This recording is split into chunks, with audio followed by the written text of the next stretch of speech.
Stock में गिरावट क्यों हो रही है, बोनस के ऊपर क्या आई खबर। Hi, this is Dev and watching traders diary. और आज हम बात करने वाले हैं ब्रैडकॉम ग्रुप के स्टॉक के ऊपर। क्या ब्रैडकॉम ऐसे ही गिरता रहेगा या फिर यहां से रिकवरी होने वाली है, इसके ऊपर हम डिटेल में बात करने वाले। चलिए दोस्तों समझ लेते हैं। सो नाउ अभी हम ब्रैडकॉम ग्रुप के बारे में समझेंगे। और अच्छी बात यह है कि इस वक्त एक खबर आ गई है आरबीआई की तरफ से, और आरबीआई ने रेपो रेट जो है वो 0.40% यहां पर बढ़ा दिए हैं और इससे मार्केट में तेज गिरावट हो गई है। अब हम बात करते हैं ब्रैडकॉम ग्रुप को, और इससे रिलेटेड ही है, ध्यान रखिएगा। ब्रैडकॉम ग्रुप की जो गिरावट है वो इससे रिलेटेड ही है। तो अब बात करते हैं। सो नाउ ब्रैडकॉम ग्रुप में एक तेज गिरावट हमने देखी। देखिए, जैसा कि हमने बात करी थी पिछली वीडियो में, 105 से 110 रुपए के आसपास प्रॉफिट बुकिंग आती हुई दिखेगी, लेकिन प्रॉफिट बुकिंग इतनी जोरदार थी कि यहां पर जो है अनुमान से ज्यादा यहां पर प्रॉफिट बुकिंग होती हुई आई है, 75.85। इसके पीछे रीजन दो है, और पहला रीजन तो हम जानते हैं जो कि है बोनस का। बोनस के ऊपर एक नोटिफिकेशन आया था, आपको ध्यान होगा, मैं उसके बारे में बता नहीं पाया, टाइम नहीं था। तो यहां पर बोनस के ऊपर उन्होंने कहा है कि सेबी से परमिशन मांग रहे हैं लिस्ट करवाने के लिए। तो यहां पर मैं आपको बता दूं, जैसा कि हम लोगों ने बात करी थी ना, कि आपके बोनस शेयर जो है वो आपके अकाउंट में ही है, रिफ्लेक्ट की एक डेट होगी और उस दिन यहाँ पर जो है आपके होल्डिंग में वो बोनस शेयर आपको देखने को मिल जाएंगे।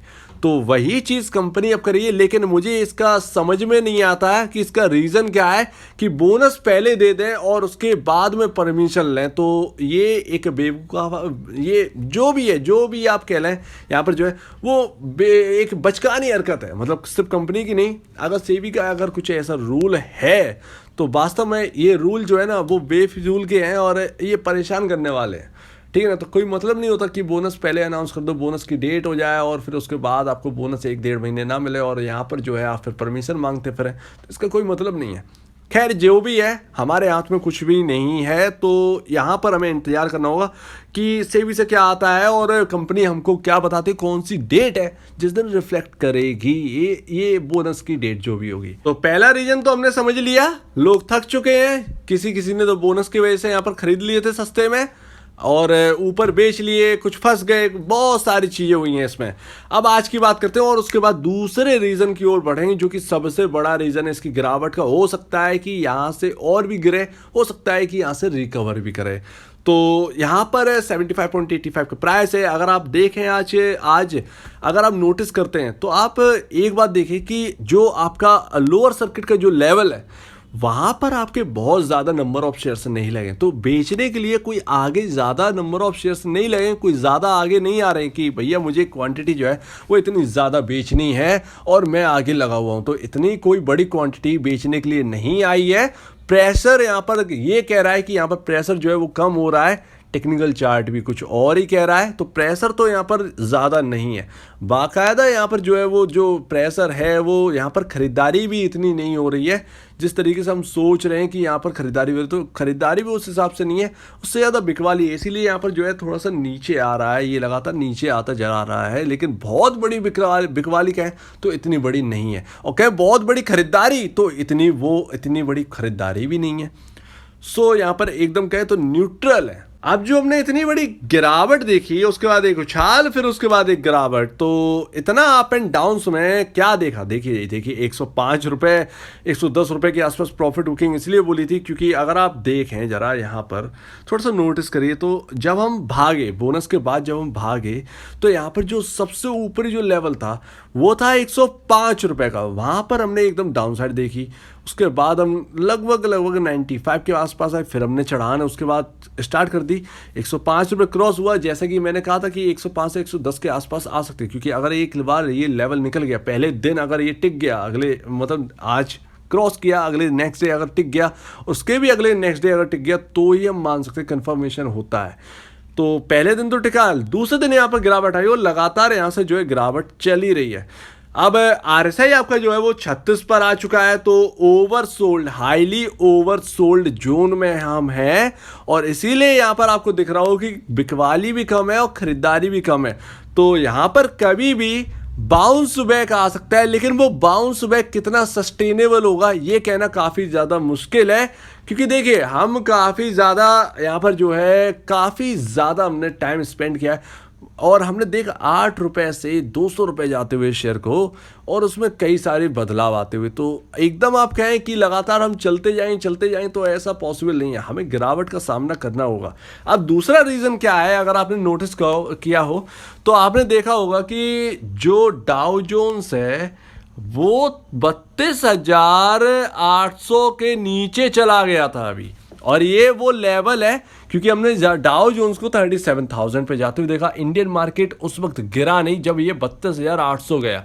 तो हुआ क्या, 32,800 के नीचे 52 वीक लो था और नस्दाक भी उसके आसपास था। तो अर्निंग कभी ठीक आ रही किसी की, कभी अर्निंग खराब आ रही, तो इस तरीके से चल रहा था। अब डाउ से हमारा क्या रिलेटेड है, डाउ से हमारा इसलिए रिलेटेड है क्योंकि यहाँ पर जो कंपनी के जो क्लाइंट है उन कंपनी के शेयर्स में जो है वो गिरावट हमको देखने को मिल रही थी, यानी दूसरी जगह वो कंपनियां गिर रही थी, तो उसका रब ऑफ इफेक्ट जो है वो कहीं ना कहीं ब्रांडकॉम ग्रुप पर तो आना ही था।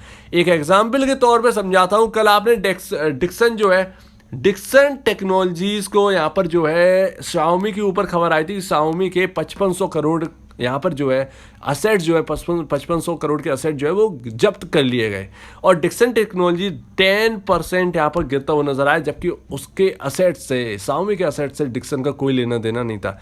लेकिन डिक्सन जो है वो शाओमी यहाँ पर जो है, शाओमी डिक्सन का जो है वो क्लाइंट है, उस वजह से यहाँ पर जो है डिक्सन में तेज गिरावट हमको देखने को मिली। कल मैंने इसके ऊपर बात करी थी, तो वही चीज़ ब्रांडकॉम ग्रुप में कहीं ना कहीं है और ये हमको मानना होगा।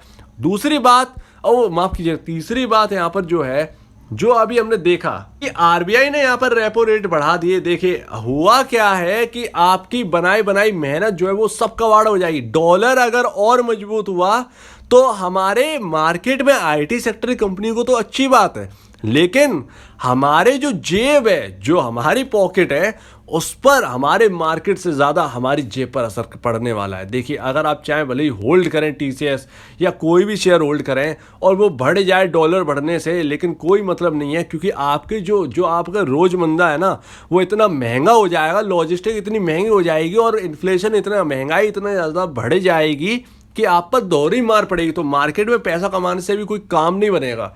तो इस वजह से यहाँ पर जो है इन्फ्लेशन को कंट्रोल करने की वजह से यहाँ पर रेपो रेट बढ़ाए आरबीआई गवर्नर जी ने, और यही रियलिटी है। मार्केट अपोजिट चल रहा है एकदम, ध्यान रखिएगा, मार्केट एकदम अपोजिट चल रहा है, कुछ सोच ही नहीं रहा, मतलब रियलिटी से, वास्तविकता से अलग ही चल रहा है। यहाँ पर ऐसे काम चल रहा है जिस तरीके से अनपढ़ काम कर रहा हो, तो एकदम कुछ महसूस नहीं, कुछ नहीं, बस करना है तो बस करना है, तो ऐसे काम कर रहा है।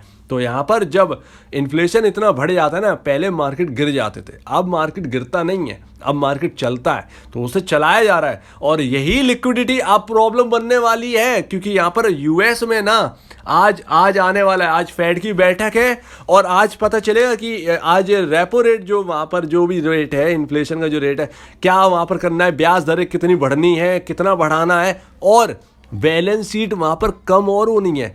बैलेंस शीट कम होने का मतलब वहाँ के मार्केट से गवर्नमेंट पैसा निकालेगी, वो भी ट्रिलियंस ऑफ डॉलर में। तो जब वहाँ के मार्केट से पैसा निकलेगा तो वो मार्केट गिरेंगे और ये मार्केट भी साथ साथ गिरेंगे। तो इसके लिए तैयार रहिएगा, क्योंकि ब्रांडकॉम ग्रुप आपके मार्केट का हिस्सा है और इस पर इम्पैक्ट पड़ेगा। तो कहाँ गाड़ी जानी है अब ये कहना बहुत मुश्किल है। तो अभी गाड़ी को समझना काफ़ी मुश्किल है। गिरावट भी इस स्टॉक में हो चुकी है, ये भी नहीं कह सकते कि बेच के निकल जाओ, ये भी कहना काफ़ी ज़्यादा नामुमकिन है। और बोनस शेयर यहाँ पर साफ सी बात है, जैसा कि कहा था Q4, एक तो कंपनी का मैनेजमेंट बहुत ढीला है भाई, बहुत लेजी है।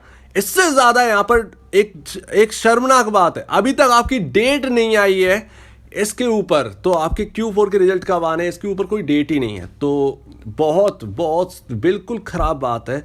इनको थोड़ा अपने ऊपर बिल्कुल काम करना चाहिए। पता नहीं है, मुझे ही एडवाइज़र बना लो, इससे बढ़िया। तो यहाँ पर देखिए, यहाँ पर जो है Q4 के साथ, जैसे हमने बात करी थी ना कि बोनस शेयर जो है वो कहीं ना कहीं Q4 के साथ ही आपके अकाउंट में आ जाएंगे, कहीं ना कहीं बात यही होती हुई दिख रही है। सो लेट्स सी, थोड़ा सा टाइम दीजिए समझने में। थोड़ी सी बातें यहाँ पर तो वो बहुत ज़्यादा बिगड़ी हुई हैं, बहुत चीज़ें बिगड़ी हुई हैं, कभी हाँ कभी ना, कभी हाँ कभी ना में चलती हैं चीज़ें। तो अभी हमको वेट करना है, एकदम उतावले होकर नहीं बेच देना है, क्योंकि ऑलरेडी शेयर जो है वो बहुत ज़्यादा डाउन आ चुके हैं। टेक्निकल इंडिकेटर्स यही कह रहे हैं कि बहुत ज़्यादा बिकवाली हो चुकी है। यहाँ से कहीं ना कहीं थोड़ा सा बाउंस बैक आना चाहिए। अब वो बाउंस बैक कितना सस्टेनेबल होगा पता नहीं, क्योंकि वो तो डिपेंड करता है मार्केट के ऊपर। तो लेट्स सी कि आगे होना क्या है। तो अगर आपको इस वीडियो में कोई प्रॉब्लम है, कुछ पूछना है, कुछ बताना है, कुछ कहना है, तो प्लीज कमेंट सेक्शन में कहिएगा। और अब दीजिए मुझे इजाजत। वीडियो देखने के लिए बहुत बहुत धन्यवाद दोस्तों।